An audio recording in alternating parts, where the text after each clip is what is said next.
Okay, so I just want to talk to members real quick about how to contact a legislator here in New York. So, to pass a law, you need to pass it by our New York State Assembly and our New York State Senate.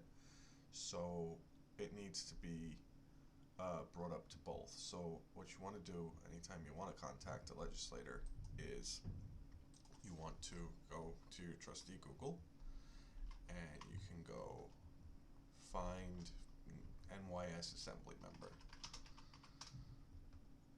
And so you do that, you get the search, you can put in your street, your city, and your zip. Oh.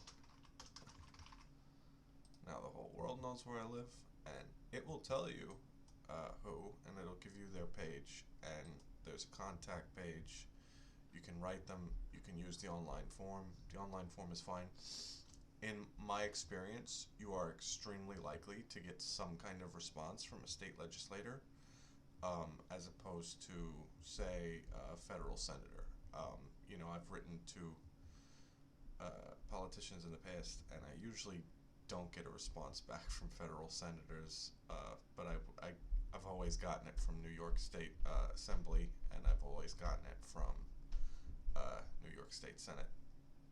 And in fact, just recently, I asked my senator to help me research when CPLR 3113D was enacted, and they got back to me, and it was something like 2005.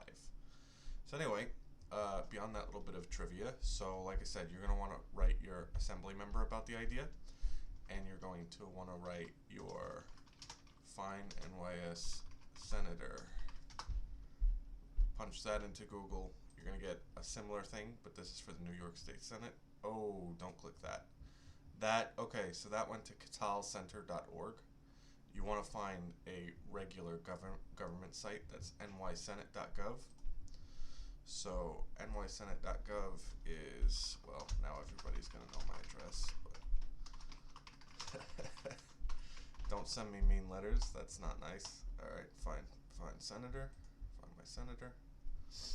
And the Senate site actually lets you message your senator directly if you have a login. So I do have a login, and I'm going to use it. I don't know if I remember my login. If it doesn't work, we're just going to skip. And that was telling me my password was breached. And then you see on the left here, you get to, write directly to your senator, your New York State Senator.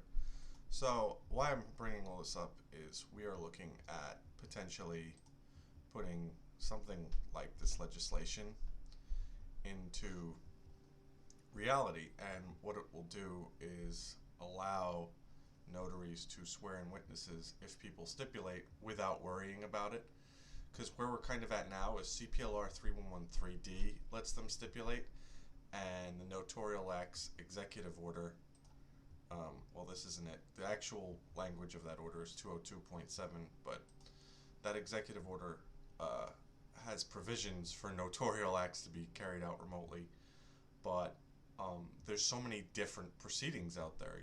There's arbitrations and federal DEPs and insurance EUOs, and when I looked at this draft language, right, I said this pretty much covers it. I think this would cover it. It would protect notaries and their licenses, and that's really what the ball game is. So,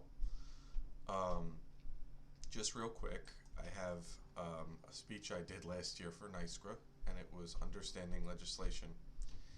And in that video, in the description, I have a handout, and the handout's here. So I will probably link this somehow in the description of this video, but just know that, I have some tips there just to break them down really quick. It's really be polite, be succinct, and use simple language. And the whole thing is, if you write somebody, Dear Senator Dipstick, do this, then they're not going to do it. If you write them a book report, they're not going to do it. some of you already clicked off this video, so thanks for that. And use simple language. They, for example, they might call what we do typing, and we might call it writing.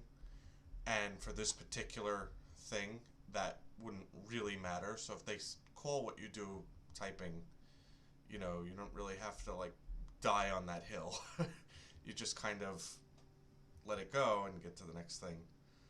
And yeah, so this is what I look like on a Sunday morning, and hopefully people find this helpful.